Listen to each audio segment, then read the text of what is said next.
Today, I'll show you how to record with both the front camera and the back camera on your Tecno Camon 50 Pro or 50 Ultra simultaneously.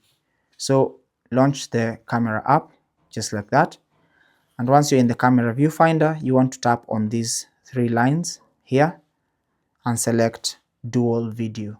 So tap on dual video, and as you can see, I'm going to have both the front camera and the back camera recording.